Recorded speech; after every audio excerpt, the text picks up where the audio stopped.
In April 1961, as poor JFK is still wrestling with the Bay of Pigs fiasco that the CIA has dumped in his lap, he's now forced to deal with another crisis instigated by the CIA when he starts getting outraged phone calls from the de Gaulle government saying, what the hell is going on? Are you supporting this coup attempt against me?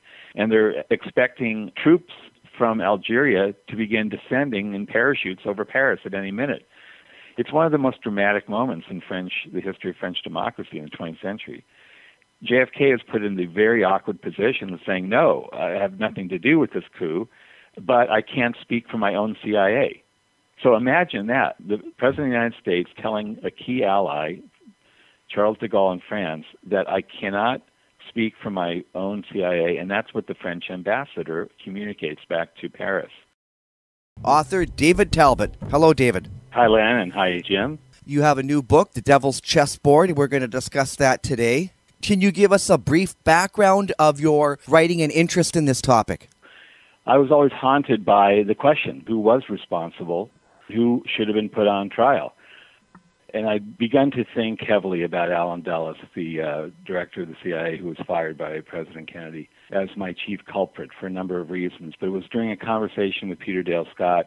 He was invited to a conservative conclave, this dinner held at the home of W. Glenn Campbell, the founder of the Hoover Institute, the right-wing institute here in the Bay Area at Stanford. And this was, I believe, in 1962, but it was a very conservative group, and they spent most of the dinner table conversation railing about Kennedy, this weak president who was destroying the country and putting the country at risk and so on. And Peter actually was not that political at that point in his life, and he was kind of astonished as a Canadian, a polite Canadian, and a former diplomat, and that's why he'd been invited to this dinner party. He had served in Poland and knew a number of people in the anti-communist exile community in the United States. But he was kind of shocked at how venomous the conversation was about Kennedy. And finally, a Russian exile priest who seemed to be the alpha male in the room got up, Peter didn't remember his name, and kind of quieted everybody and said, don't worry, the old man will take care of it. And Peter thought at the time that he was referring to old Joe Kennedy, the patriarch of the Kennedy family, who was supposedly going to get JFK under control. But I had known that by that point, Joe Kennedy, of course, was all but incapacitated by a massive stroke he'd had in late 1961, I believe, December 61. And he was in no position to advise his son at that point. But I did know from my research that the old man was the nickname that Allen Dulles was known by within the intelligence community very affectionately, the old man. So that, triggered a series of then thoughts in my mind, and that's really how the book began to take shape. Now, this Dulles era, do you want to describe what you think the Dulles era, what people should come away with if you're thinking about John and Allen and what they represented? Yeah, well, this is the lawless era that America continues to operate within. And in many ways, the Dulles era is the beginning of everything that we're grappling with today. America is perhaps the most dangerous and lawless country in the world. And this precedent was set, the stage was set for this during the Dulles period. Every president virtually that the Dulles brothers served, particularly Allen Dulles, was manipulated by the Dulles brothers, particularly Allen, was subverted. The presidencies were subverted, I would go as far as to say, by the Allen Dulles. All the kind of controversial policies from torture, extraordinary rendition, extralegal assassination, subversion of foreign governments, even foreign allies, massive surveillance of private citizens, on and on down the list. All these things that we associate with the post-9/11 era actually have their origins in the Dulles era. And I guess that's where the title comes from. Yes, he symbolized a kind of the evil of power in a way. Some people call him a psychopath. And sort of he had this cold amorality. I think he was able to send people to their death without blinking an eye. He regarded his own children, his own family, with kind of a cold detachment. He, again and again, he put his own son in the hands of MK-Ultra doctor who performed experimental and very brutal treatments on him. Yeah, this was a man who was virtually capable of anything. Dulles didn't obey anybody's orders. He conducted his own foreign policy according to what he wanted to do. And to hell with everybody else.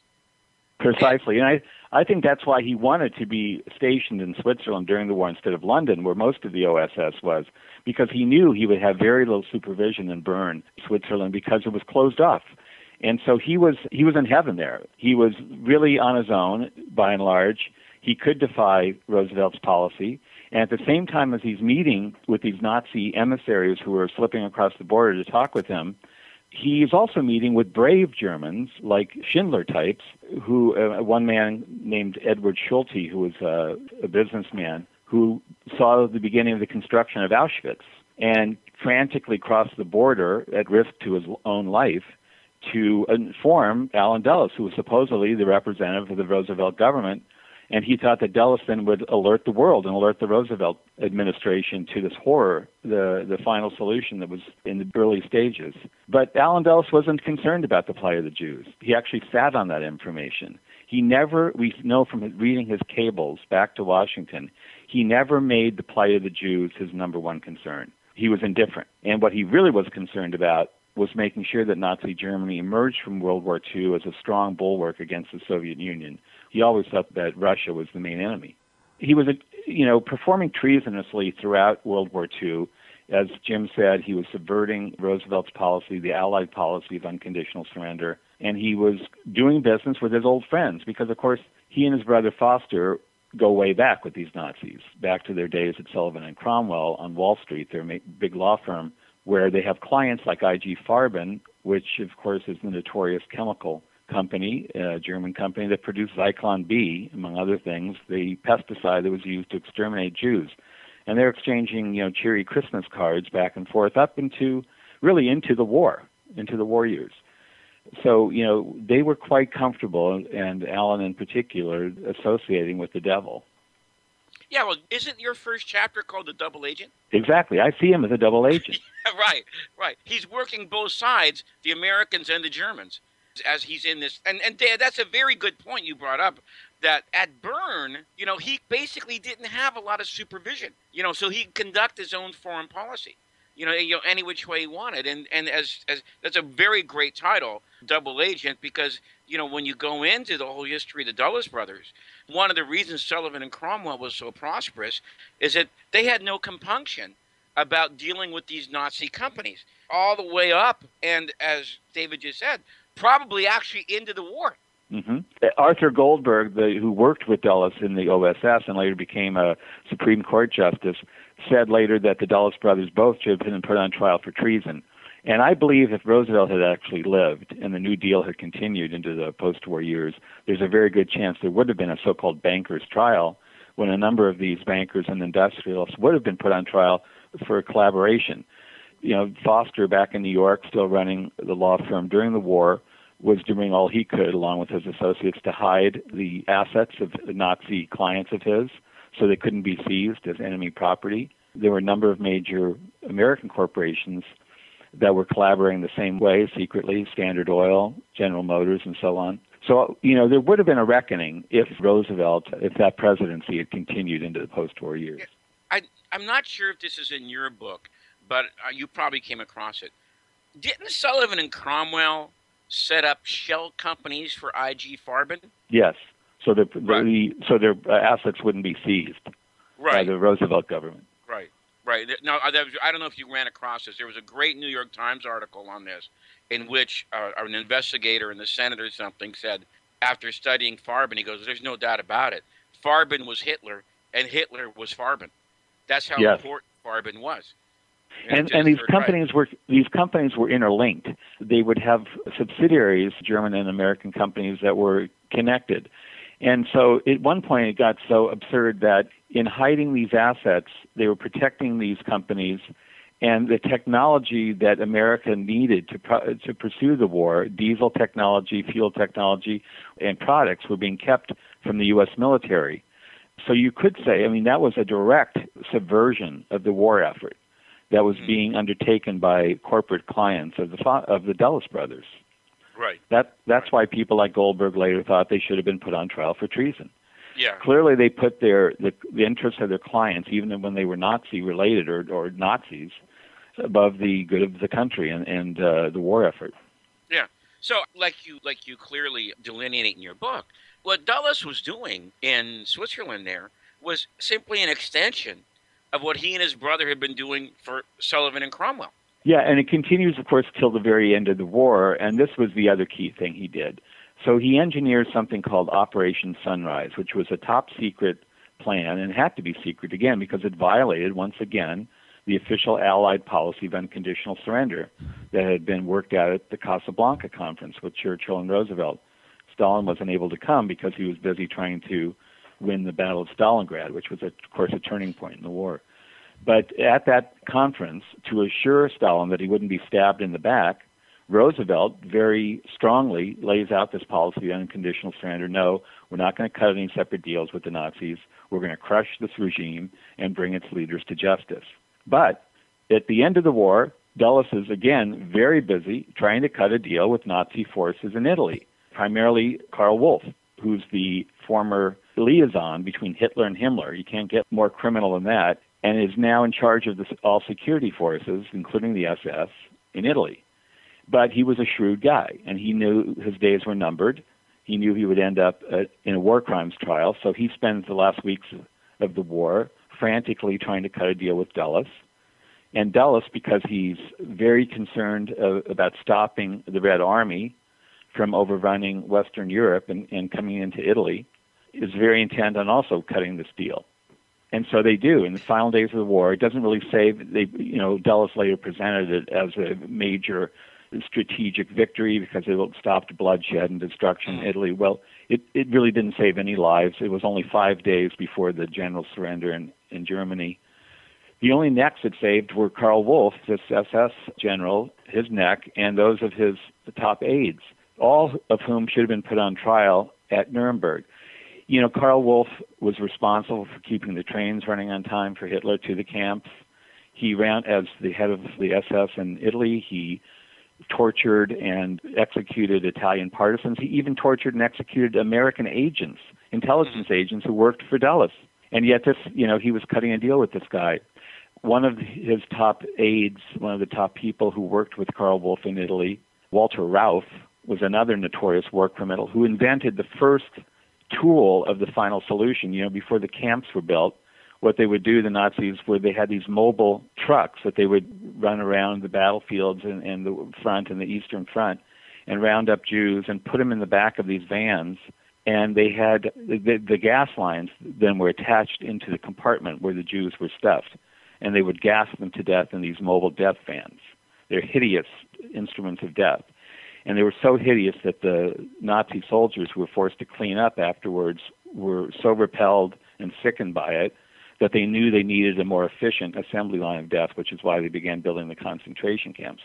Well, this guy, this is his brainstorm, these mobile death vans, Walter Rauff, ends up in Italy and is hidden away in a luxurious apartment at the end of the war, along with some of these other notorious war criminals, where James Angleton, who's Dulles' of course, close deputy and later head of counterintelligence under Dulles at the CIA, and really sort of our top intelligence guy in Italy because of his family's roots there.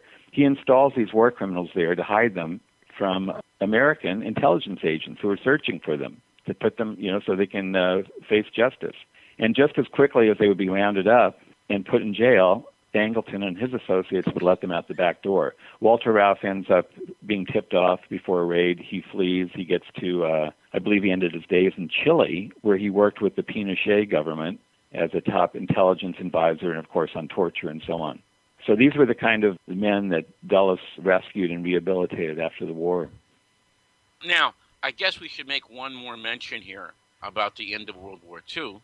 And that, of course, is another guy that Dulles was instrumental in getting out of the clutches of Nuremberg, which, of course, is Reinhard Gehlen. He wined him and dined him, and they exchanged, Christmas cards and birthday cards. And he basically supported him after the war as his rise within the West German power structure and helped install him as the top spy master under Chancellor Konrad Adenauer. So a post that he held throughout much of the Cold War. He was a very powerful figure. Now, and, David, you mentioned postcards and that. You've gone through a lot of the journals and daily calendars of Alan Dulles. That's something that I don't think a lot of people have ever gotten to get that insight. Can you describe some of the things that you found?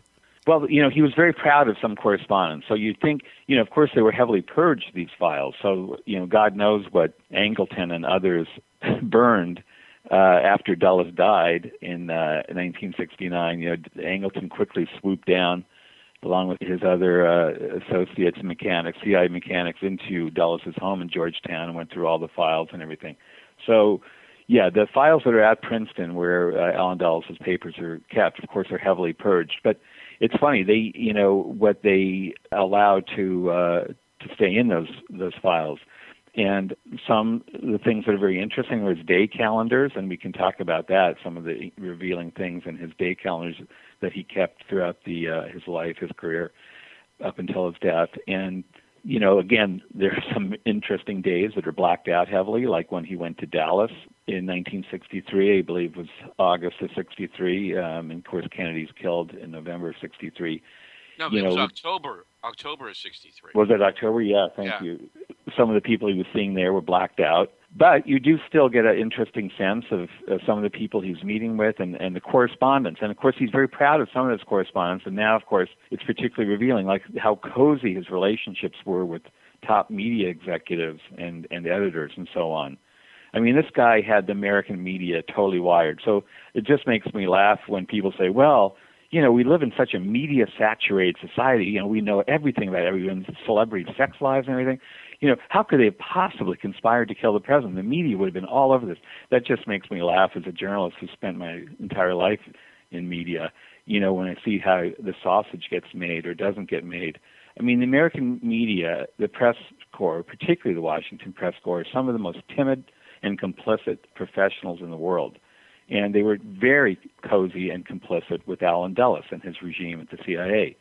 I mean, many of his files in which there's, letter after letter back and forth between him and the top editors of the New York Times, at Henry Luce's Time Life empire, at the Washington Post, at Newsweek, at CBS, on and on.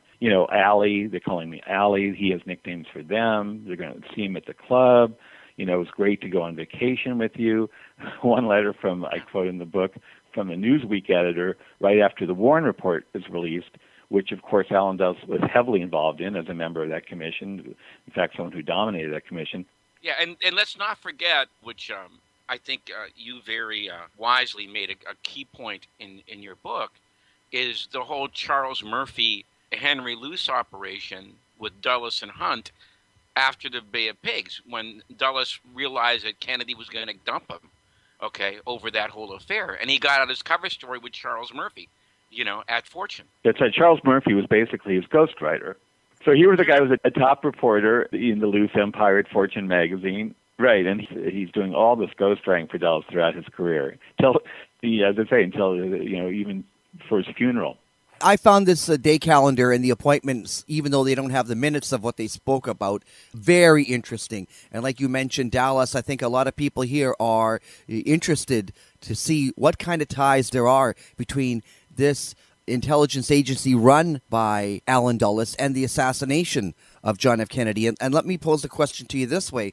Are you surprised in your investigation to find out about Allen Dulles' quote, retirement? Because you go into in detail that you'd think that he was fired, forced to retire, but what you discover is something entirely different. Yeah, Len, I think that is one of the key contributions the book makes. I'm not aware of others who've made at least a strong case for this in book form, which is that Allen Dulles didn't get the memo when he was fired by Kennedy. Of course, Kennedy is furious with him after the failed Bay of Pigs invasion, the CIA operation in Cuba. His days are numbered after that in April 61. By November, he's officially gone. He's out. And he does go through a brief period of, being a little bit disoriented, and his whole life has been in power, and suddenly he's, supposedly retired at home in Georgetown. But he really bounces back pretty quickly. And he begins to see a steady stream of his top aides, people like Angleton, Helms, and so on, and sort of more the operative types too as well. Howard Hunt and others stay in touch. He's going to conferences, he's going to meetings, he's meeting with people at his clubs. He starts to finally speak out against Kennedy. He's, I believe, involved in secret operations that subvert the Kennedy presidency abroad, particularly in Italy, which I go into in the book. And basically what Dulles does in so-called retirement is to set up an anti-Kennedy government in exile out of his home in Georgetown. And some of the people he's meeting with, in fact, are later tied by the House Select Committee on Assassinations, among other investigators, to the murder of the president in Dallas, including Howard Hunt. So, well, can you go into that a little further? Because it's almost as if John McCone is just keeping the chair warm. And as you reveal, these people are coming and going, and it's like Allen Dulles is still there running the ship. Yeah, well, John McCone, of course, is a Republican businessman, and he was served in the Eisenhower administration. But he's not a CIA guy. He wasn't one of the old boys, and he basically shared Dulles' worldview and his strong anti-communist perspective, and he kept those policies going. And the Kennedys came to really regret, I quote, this conversation between JFK and Bobby Kennedy in the White House that was taped because JFK had his own taping system, and they're ragging on John McCone. And JFK's realized, of course, what a mistake it was, and saying that he's, stabbing us in the back all over Washington, which was true. You get that sense from Arthur Schlesinger's journals as well. Arthur Schlesinger is going to many of the same parties on the Washington circuit where McCone shows up, and he's like, McCone is openly denouncing Kennedy, everything, his economic policy, his foreign policy, and so on. So he's basically, again, this, wolf inside the Kennedy administration. The Kennedy administration was riddled with anti-Kennedy people. And so McCone's basically, as I say, continuing the Dulles policy, but some of the darker stuff that the Dulles had initiated before McCone replaces him, I don't think McCone fully was even aware of. I think Helms, and Angleton were running that. Dulles was, they were probably keeping Dulles in the loop. But McCone, I think, didn't want to know and was kept out of the loop. But so, the Dulles policy continued to go on even after Dulles left. The book has been attacked here and there by people in the mainstream press for, one said, it was for being animated by conspiracy theories. Well, we don't even have to go into that because I've read some of those, and they are without merit, and they're gutless, and they're really so ill-informed as to make them pointless. The point is, everything in this book, it's a process of inductive reasoning. Are there smoking guns that the CIA left around saying Allen Dulles was the mastermind of this? No, that's not the way they work. But once you enter a world that is this shadowy, the best you can do is to compile pieces of evidence and at the end come to an educated conclusion about all these hundreds and hundreds of pieces of evidence that I do put together in the book. You leave this trail of meetings and insinuation where there's not going to be a paper trail if Dulles is meeting with Martinez there. Just the fact that they met, and then you discover who the Sierra Martinez is and what he's been doing. Well, and the other key assassin that you have to investigate in the context of Dulles is William Harvey. So we all know that name. He's been a figure of great suspicion in the Kennedy case for many years, going back to the 70s. And basically, when you look at who was William Harvey? William Harvey was the guy that Dulles put in charge of the assassination operation that later was exposed by the Church Committee and other investigations in the 70s. This was the operation that targeted foreign leaders. And, of course, the CIA story at the time when it went before Congress to investigate it, to answer these charges in the 70s was, well, we were the gang that couldn't shoot straight. We tried to kill these guys like Lumumba and others, but, we didn't really pull it off, and they ended up getting killed some other way. But the truth is they were much more effective than they let on.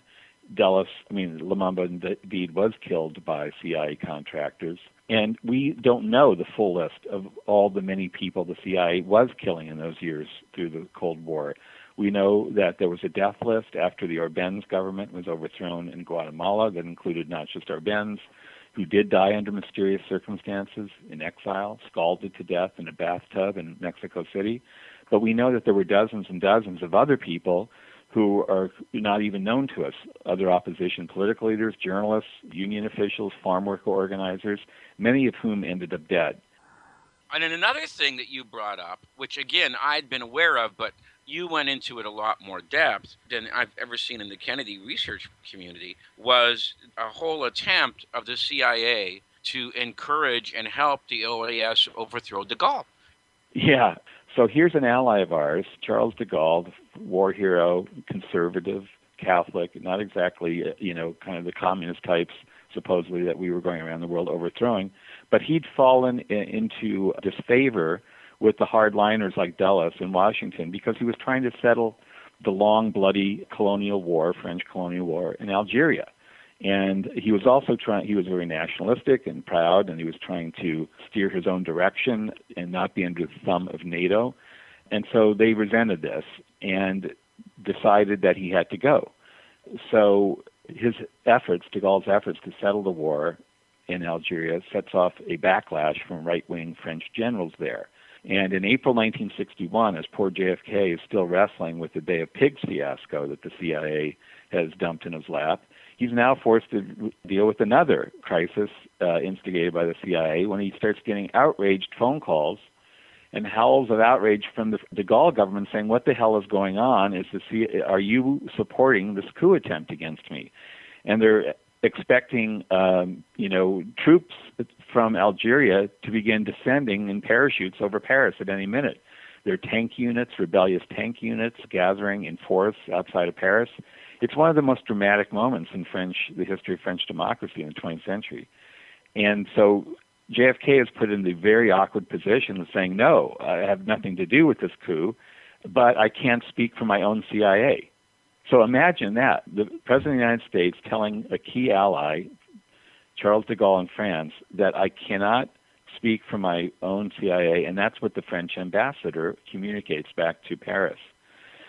De Gaulle is able finally, by rallying the French people, it's a very dramatic thing, going on television, people pour into the streets, they basically face down this mutinous military action, and he wins the day. It's an amazing moment. And yes, it hasn't really been reported in this country, except at the time. What the Chronicle, who criticized me for this, didn't mention is that even the New York Times was covering it at the time, James Reston in his column saying that the CIA has gone too far. They seem to be supporting this coup against, de Gaulle. So this was widely reported on at the time, and there was government documents I used also at the time, French and American, to support the fact that this was happening. De Gaulle, of course, after Kennedy's killed, later comes home from the funeral in Washington and tells his own information minister, well, Kennedy was killed by the same U.S. security forces that tried to kill me, which is a remarkable statement. And he goes on at length, and he says, but the United States will never be able, official United States will never let this come out. It would cause rioting in the streets. It would, there would be a civil war in the U.S., and so they'll never let this come out. And Oswald is a convenient fall guy, and it's fascinating, his observations and about this as someone who's himself has been at war with his own right wing and with U.S. security forces, and has been the target many times of assassination efforts, including the famous Day of the Jackal sniper attack on his motorcade, very similar to Dallas in some ways, that he survives because his security team was loyal to him. So, there's many interesting corners of history in the book. When you started quoting that interview with de Gaulle, which I had never seen before, I'm reading this and I go, I wonder, was de Gaulle talking to Castro? Because it so much resembled what Castro said the day after the assassination.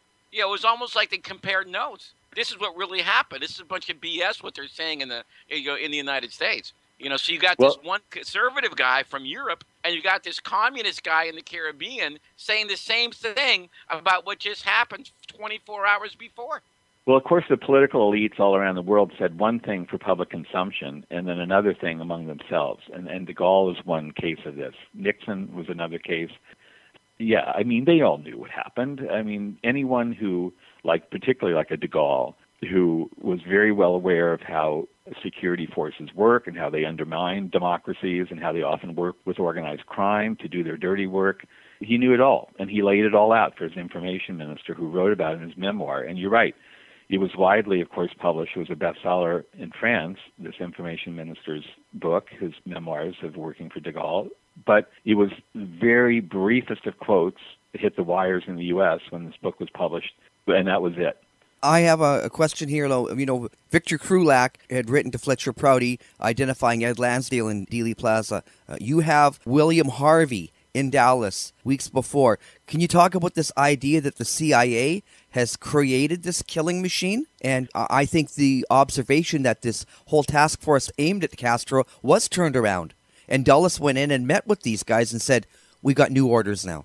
Yeah, sometimes I think even our own research community gets lost down these rabbit holes and we make things too complicated. But I think now, 50-some years on, the best of our, researchers and investigators can begin to agree on the big picture stuff.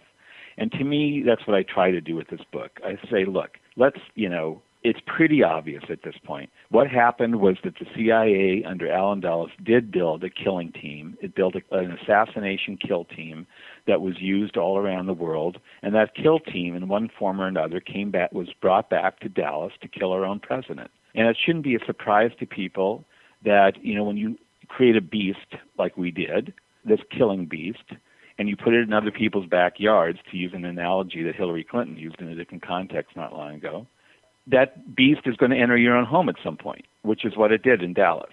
So what happened was this. We now know that Howard Hunt, by his own admission, was involved in that crime. His son is convinced of it at his deathbed. He basically made a veiled confession. We now know that David Morales, another key assassin for the CIA, was also, by his own admission, in Dallas. And now I put William Harvey, who maybe is the most important person to put in Dallas from, the point of view of proving a conspiracy. As I was talking about earlier, William Harvey was, a known thug and gun-loving head of the CIA's assassination operation, who was put in charge of that by Dulles. And he takes it over at some point early in the Kennedy administration, this operation that was inherited, that was a holdover from the Eisenhower years, and that I believe that the Kennedys were unaware of at the time and had not authorized. And in fact, when Bobby Kennedy was finally told about it in May '62, he was outraged because, of course, he spent most of his life fighting the mafia, and suddenly he's being told by the CIA that they're working hand in glove to kill Castro. And he believed he'd stopped it at that point, but it did continue. And in fact, at the very time that the CIA was telling Bobby Kennedy that they had pulled the plug on it, William Harvey was handing poison pills to his mafia friends to kill Castro. So Harvey is a very central figure because he's head of Allen Dulles' kill team. And when he finally falls afoul of the Kennedy brothers, they hate each other, and Harvey sends in a raiding team at the height of the Cuban Missile Crisis that could have triggered World War III. And when Bobby hears about this, he's so furious that Harvey's patrons at the CIA realized to save his career, they got to get him out of the U.S. and got to get him away from the Kennedys. So they send him to Rome, where he becomes station chief. And what the new information I have is from his deputy, Mark Wyatt, who was a career CIA official, and a good one by all accounts, loved Italy, spoke Italian fluently. He and his wife had met there and married there. And if Harvey is sort of the ugly American, a guy like Mark Wyatt is one of the decent ones. But he is working under Harvey, and he realizes this guy is dangerous. Among other things, Harvey's proposing to him that they recruit mobsters, mafia people in Italy to kill Italian Communist Party officials. And Wyatt can't believe it. And they argue violently again and again. At one point, Harvey even draws a gun on Wyatt. Now, this is all from Wyatt is now dead, but from his grown children, 3 of whom I interviewed, all 3 of them, and from an investigative journalist named Fabrizio Calvi, who's a very respected investigative journalist in Europe, who interviewed Wyatt before he died at his retirement home in Lake Tahoe, who told him as he was leaving, I've often wondered why Bill Harvey was in Dallas in November '63. Well, Calvi, this investigative journalist, knew enough about the Kennedy assassination to know that was an astounding thing, and so he asked him more about it. And apparently, Wyatt said he was on a plane going from Rome to Dallas in November '63, and he sees his boss, Harvey, there, and he asked him, why are you going to Dallas, Bill? And he was very vague, and he said, well, I'm just going to look around or something like that. So his own deputy, Bill Harvey's own deputy, told his children, his grown children before he died, he was convinced that Bill Harvey was some way involved in the Kennedy assassination, not based just solely on that sighting, but on other things that Harvey told him in Rome. I believe that Harvey did play a key role there. That's what Howard Hunt said as well, that maybe he was the guy who was in charge of bringing in the killers or the guns, who knows, but we now have his deputy placing him in Dallas in November 63. So this is another, I think, remarkable piece of evidence. So that's what I fundamentally believe. I believe that Dulles' kill team was brought home to kill our own president. So you have. Let's just get it out on the record. You got Dulles in Dallas 3 or 4 weeks before the assassination. You got David Phillips in Dallas admitting this to his brother before he died. And meeting with Oswald, according to Antonio Vecchiana, right. the anti-Castro Cuban leader. You got Hunt, and now you have Harvey. So were they all Cowboys and David fans? Morales. Yeah. What were they all doing there? I mean, is it just a coincidence? And by the way, very strange. Yeah. And by the way, I tried to nail this down further by petitioning the CIA through the Freedom of Information Act for Bill Harvey's travel vouchers to prove that he was actually in Dallas and that he was flying from Rome to Dallas in November 63. And, of course, they stonewalled me and refused to release those records. They either, run down the game clock, and so you have to go to press with your book before they get back to you, or they give some vague responses.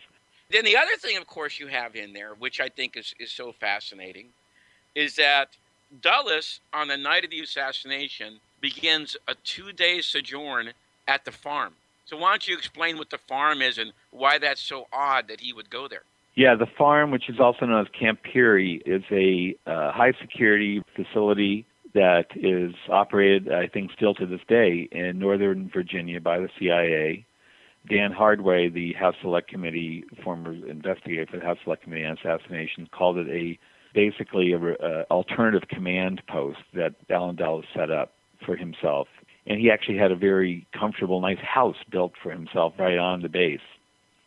It was used, according to other CIA sources, including Philip Agee and others, as a training center for foreign operatives and an interrogation center for people who had fallen into CIA hands, even as an assassination training center. So, a very interesting, site for Allen Dulles suddenly to show up at the weekend that President Kennedy is killed in Dallas, and that Jack Ruby then kills Lee Harvey Oswald. A lot going on that weekend. And so here's a retired CIA official who supposedly has no professional connection to the U.S. government at that point. He's been fired by Kennedy 2 years before. He's supposedly retired. And yet he's not at home watching the events in Dallas like the rest of Americans. He's at a CIA facility. And he puts this in his own day calendar. He's there at the farm, as it was called, for that entire weekend. So, yeah, this is obviously a provocative piece of information. And, we don't know for certain and probably never will what he was doing there, but there he was. And then, of course, the capper is that once he gets on the commission, he becomes the single most active member of the Warren Commission because he was the only guy that didn't have a job. Exactly. Sounds like you've traveled around the world for these interviews. Well, we did. We went to, we had some interesting sources in Italy because I tell an interesting story there. And, yeah, so we went far afield on this. But, of course, Joan Dulles, or Joan Talley is the married name, Dulles' daughter, was another interesting source. Siri Harry Angleton, James Angleton's daughter, both of whom live in New Mexico. We went down there and spent time with them. Often, because virtually all these people are dead, of course, the main characters in the book, their children turn out to be sometimes interesting sources of information. And in Joan's case, she not only gave us interviews at great length, interviewed her many times, but also kind of turned us on to her mother's diaries and correspondence, which were very revealing, and also the correspondence and diaries of Mary Bancroft, who was not only her mother's friend, but Allen Dulles' mistress. So I think that, from a personal point of view, was very important as well.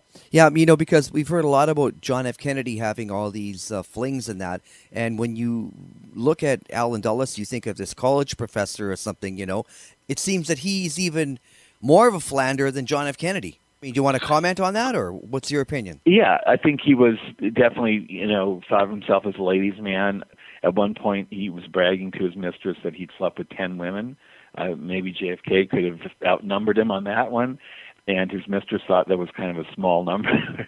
But I found even more, actually, what was more to me telling about Allen Dulles was not, his adulterous relationship, so much as the way he related to his own family. And Joan said, that he had this kind of, the way she described him and his relationships to his own children was this guy who related to his children as they were guests somehow in his own house. He had this kind of, cold detachment from everyone around him who was he was supposedly close to. On the surface, he could be very charming.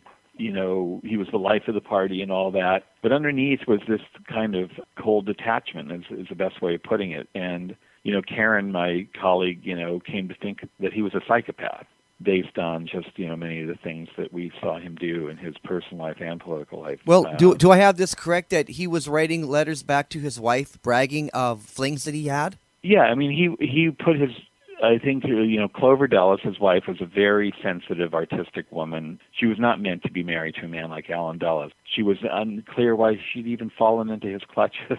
She could never explain really why she even married him, but he kind of laid siege to her and married her within, after 3 weeks or something after they got together.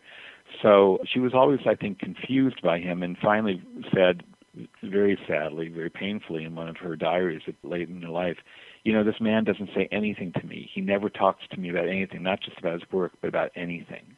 And, we know that he later tried to steer her into the hands of Dr. Donald Ewan Cameron, who was probably the most notorious figures in the MKUltra program, this mad scientist who ran the so-called sleep room experiments up at McGill University, where, these poor unsuspecting patients, many of them just suffering from sort of garden variety nervous disorders, postpartum depression, or whatever, mostly women, were put in the clutches of this mad scientist who was conducting mind control experimentation on behalf of the CIA.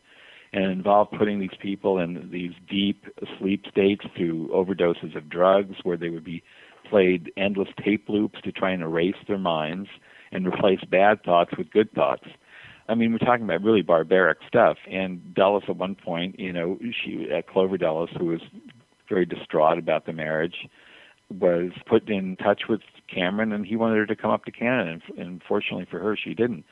But their son, Allen Dulles Jr., who came back from the Korean War with a brain injury after sustaining a wound there, he unfortunately was put in the hands of a MKUltra scientist who subjected him to experimental insulin overdose therapy, which is a very brutal treatment that involves convulsions and in some cases even death.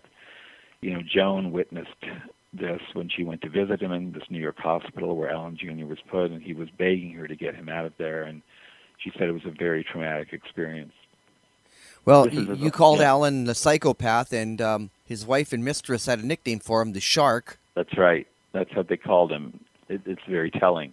Yeah, I mean, he was a shark. He was, driving relentlessly forward, this cold guy who really saw people, and that's why I used the image of chessboard in the title.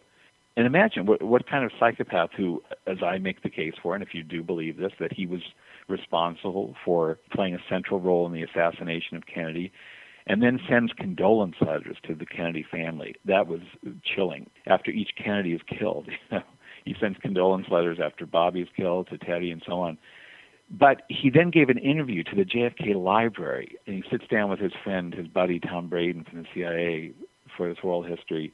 And he's talking about, JFK had lived, he might have been a great president, and he puts on this mask of, kind of grief. But then he's talking about the actual operation at the end of this interview, and you can't help but feel the excitement and satisfaction that he got from the operation of a lifetime. And you just, you sense that, he would love to just brag about this thing. We pulled this off. And the way he's talking about it in this Kennedy oral history is it was like the mechanism of a fine watch, that everything had to work just perfectly.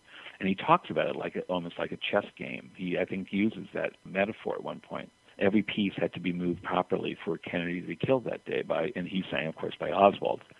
But I think he's really saying is by the CIA masterminds who put this thing together. So it's, deeply creepy. Well, here's what I think was going on with that. And I think this is indisputable at this point. I think the CIA knew, and Dulles knew, that this motley brigade of Cuban exiles was doomed to fail. These 1,100 guys who were being landed on the beaches. They were being sent as cannon fodder to their deaths, to their doom, because what we know from the CIA's own internal reports on this that were done by Lyman Kirkpatrick, the Inspector General after, that Dulles had stocked the Cuban operation with the C-level guys, the worst guys in the CIA. And the people that should have been there, including one who had literally written the book Amphibian Operations on Landings because he had experienced a lot himself during World War II in the Pacific, he was kept away from it. So the CIA veterans couldn't believe this. But I think the plan was it was supposed to fail and then, of course, force Kennedy's hand at the height of the crisis and force Kennedy into sending in the full power of the U.S. military to save this debacle. And Kennedy, of course, doesn't do that. He stands his ground. He never wanted to do this in the first place. He felt sandbagged that he had to do it to avoid a major political backlash if he pulled the plug on it since it had gone on so long. But he's not going to expand it into an all-out military operation, and he pulls the plug. So that's the astonishing thing to Dulles, that Plan B didn't work. Plan B was for Kennedy to be forced into sending in the Marines and the Air Force. But the actual operation that he'd mounted was a loser operation and was meant to fail. In the space of less than a year, because Dulles leaves in November of 1961, you have Kennedy versus Dulles on Congo. Then you have Kennedy versus Dulles at the Bay of Pigs. And you have Kennedy versus Dulles with the OAS in France. And by the end of that, it's pretty much Kennedy realizes he's made a mistake. He should have never let this guy on, never let him stay there, And so then he essentially, him and his brother, with some help, I think you state some help from Schlesinger. They decide that Dulles has to go and that the CIA has to be reorganized. In fact, that was very interesting. The segment you had on Schlesinger is something I didn't know, that Kennedy had actually tasked Schlesinger with doing a reorganizing plan for the CIA. Yeah, I was really interested to come across that too. I had told the story of how the Kennedy presidency had split in two in my book Brothers. And so I knew I needed to address that again in this book, but I didn't want to just repeat myself. So I was looking for a new narrative way to tell that story in a fresh way.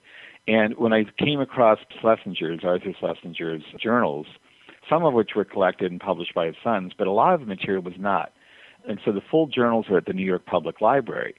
And when I came across those, that was my sort of light bulb, because Schlesinger, I think, is a fascinating fly on the wall during the Kennedy presidency. On the one hand, he has one foot in the CIA world. He socializes with these guys. He's former OSS. He's buddies with Dick Helms and other CIA guys. They're part of the same Georgetown party circuit. On the other hand, of course, he is loyal to Kennedy. He's this new frontiersman, and he's kind of in the liberal wing of the Democratic Party, and he advises Kennedy not to go ahead with the Bay of Pigs. So he's becoming more and more of a critic of the national security hardliners while he's serving in the Kennedy White House. And he happens to be a great writer. So he keeps these very meticulous daily diaries, which, as I say, are at the New York Public Library. So as I'm reading these day-to-day entries, you can see Schlesinger starting to break away more and more slowly from his CIA people and side more and more with the Kennedy White House, and realized, particularly at the Bay of Pigs, that this thing's out of control. The CIA is out of control. The Kennedy administration, if it's going to succeed and control its own foreign policy, needs to discipline this, out-of-control agency and get control of it.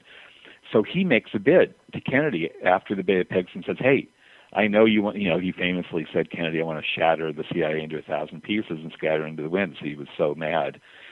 But Schlesinger says, look, put me in charge of this reform effort and I'll oversee the overhaul of the CIA. And he throws himself into it. And you see from his files at the Kennedy Library all his research that he's doing into the CIA. And he's interviewing people. He's gathering all this material. And his final sort of proposal is this detailed proposal for what to do with the CIA, and it's pretty extensive. Number one, he wants to take the name CIA off this agency because he thinks it's been so tarnished. It's a bad brand. He wants to break it up into different components. He wants to put it much more firmly under the control of the White House and the State Department. So he basically wants to take this rogue agency that Harry Truman himself, who created it, and others are now worried is become this out of control force in American life, and break it into different pieces and really put it firmly under Democratic control. And he presents this to Kennedy, and of course there's major pushback from the agency and from people like Maxwell Taylor, who's has now become a military advisor to Kennedy in the White House, and from the whole sort of national security wing. And Schlesinger's efforts are defeated. I think he knew there was a conspiracy. I think he basically said this to people. He immediately is iced out by LBJ because LBJ knows that he's a Kennedy guy and that he doesn't want this Kennedy intellectual hanging around the White House. So LBJ isolates him right away, and Schlesinger gets the message, and he resigns. He's one of the first Kennedy guys to leave the Johnson administration. And so he intellectually knew that Kennedy had been killed by a conspiracy, but he couldn't go all the way and publicly say that. So that's why on his deathbed, he tells his son, who tells me this, that he says, "Dad, do you have any regrets about anything you didn't write? Is there a book that you would have liked to write that you didn't?" He goes, "Yes, I should have written a book about the CIA because it undermined our democracy." Well, he's clearly saying that at that point, in his life as he's dying. He couldn't bring himself all the way to confront the CIA, which I knew, but I strongly suspect he felt was behind the murder of the president. Well, he's exposing cowards in the media. And he's exposing the cowards who didn't do their job at the same time. Right. I mean, look, the American media, I have to say, after a lifetime in it, and after writing these 2 books on the Kennedy story, I just have complete contempt for it. I mean, it's all I can do to even talk to some of these reporters who call me up, because either they're completely stupid and they have done no work themselves and they're lazy and ignorant, or they're, they have some agenda. They're an asset in some way or another for the agencies who want to keep covering this up. So, the American media, I mean, whenever they do stumble on the big story, it's usually they're stumbling on it, or it's being leaked to them, and then they give each other awards and pat each other on the back. But whenever there is some kind of breakthrough, usually investigative breakthrough, it's as a result of an internal government conflict that leaks into the media. So, I mean, the amount of true enterprise reporting, investigative reporting that's courageous and original, you can count on one hand those stories in probably our whole lifetime. Right, because you mentioned the media. I think in the book or in an interview, you talked about Don Hewitt of 60 Minutes going into this, and then they decided to drop the whole thing because they got orders from upstairs that we're not going to cover this story, even though there's a lot of, well, can you just elaborate on that? Is that in the book? The elites knew the truth. The elites, the ones who were plugged in and had half a brain, could figure this out really quickly. There was a conspiracy to kill Kennedy. It was just too absurd, the whole thing. This guy who couldn't shoot straight with a bad gun, pulls off the marksmanship feat of the century, and then is quickly silenced himself by some mafia errand boy. I mean, it was all just absurd. And anyone, could just see that. The American people saw it instinctually right away. So the elites were all telling each other this. Yeah, it was a conspiracy. Don Hewitt, when I interviewed him, one of the top investigative names in American journalism, the creator of 60 Minutes, basically said, yeah, I knew it was a conspiracy, and it probably was. Involved CIA guys and mafia and Cuban exiles. That's what he told me. It's in Brothers. And I said, well, why didn't you pursue it? Why didn't you break the case? He goes, oh, well, we never could find enough, That's the, again, there are always excuses for why they didn't do their jobs. Ben Bradley, I sat down with, probably who was the closest person in the Washington press corps to President Kennedy, frequent guest, he and his wife at the White House. They were pals, and he wrote a whole book about this, right, how good buddies they were. Well, I said, why didn't you try to solve your good buddy's murder? I sat down with Ben at the Washington Post, where he still had an office after he retired as executive editor. And at least he had the guts or the honesty or whatever to tell me basically the truth. He goes, well, it probably would have ended my career because people knew I was close to JFK and they would have thought I was obsessive and this and that. And that's probably true. It would have ended his career. But he, I'm sure, could put 2 and 2 together, and he knew probably generally what had happened. But the Washington Post, again, massive failure to, and even they, because the Post usually goes behind government investigations. That's how they get really brave, and people start leaking during these investigations. They had the opportunity of a lifetime during the House Select Committee on Assassinations and the Church Committee to go behind those government investigations and do their own original work. Instead, they sort of, they play the opposite role often, the New York Times and Washington Post. They criticized the investigations. They made trouble for the members of Congress who were involved in them. They undermined them. So it's cowardice. I mean, and at least Bradley had the honesty to admit it. The CIA still, I think, runs a disinformation machine, and I still think they have an interest in the Kennedy case. They certainly did, back in the 60s and 70s and so on. But I still think, there's that machine is still in operation. I think what happened with Brothers is that the Bugliosi book, which was subsidized, I believe, there's no way that a publisher publishes over 1,000 pages like that without losing money. So I think that was a subsidized operation. Bugliosi had assistants writing it and putting it together. And I was told by my own publisher, Simon & Schuster, that Bugliosi's book was actually, the pub date was changed to go right up against mine. So someone made that decision. It was a political decision.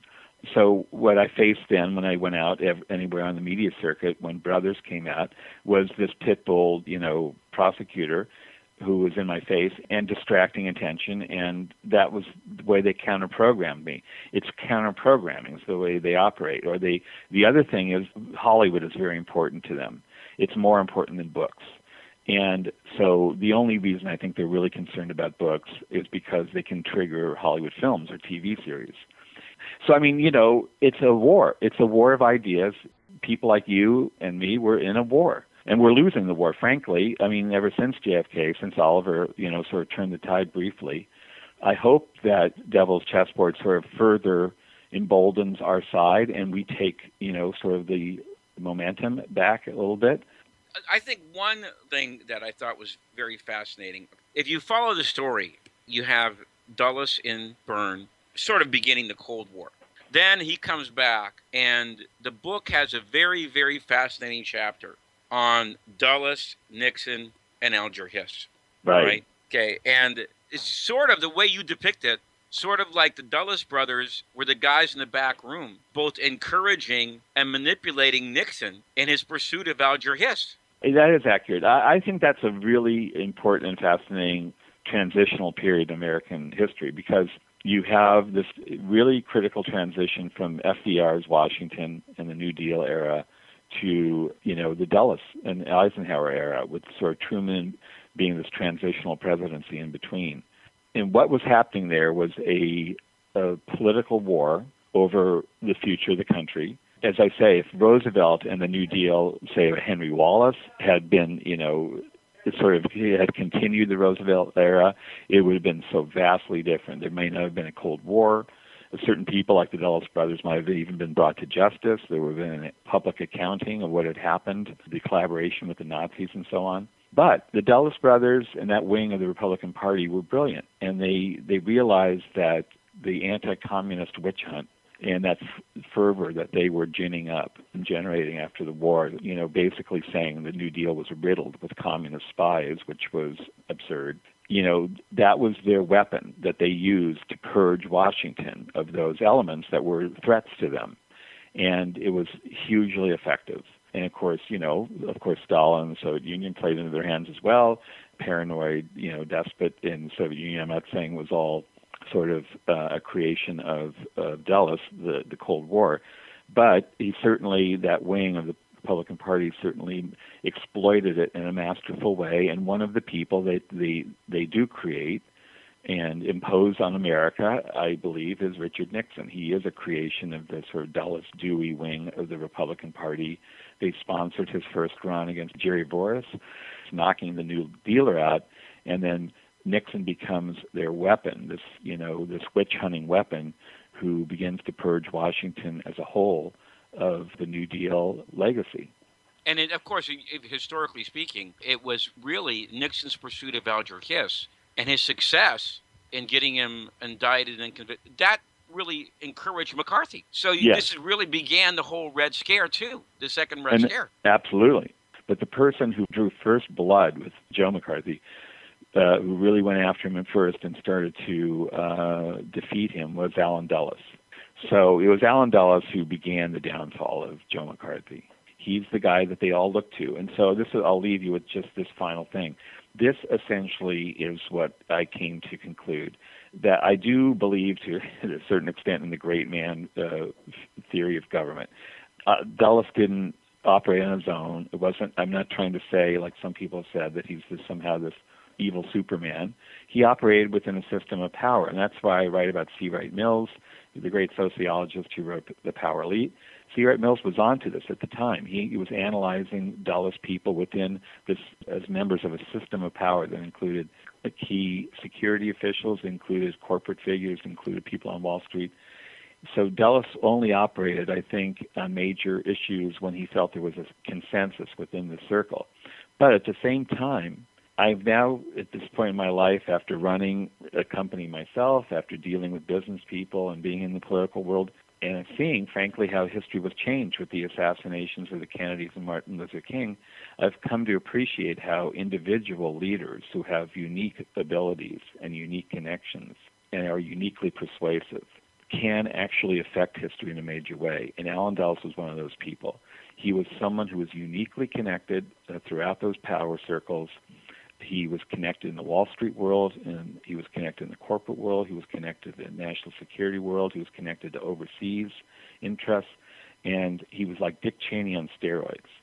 And so when he came forward and said, look, this president has to be removed for the good of the country, he's an aberrant president, he's a weak president, he's putting the country at risk, he was one of the guys who could develop, maybe the only political figure at that time who did have the connections, the gravitas, the stature within that power elite to make something like this happen. And so there's no other person, I think, who fits that kind of criteria. And again, I'm not saying he acted on his own. I'm saying that he was a very key central figure within this power network. And when he finally made the decision, the old man will take care of it, as the Russian priest said at the party where Peter Dale Scott was, that, instilled confidence in everyone. And for CIA officials and operatives to know that the old man was behind this, that gave them the blessing that they needed.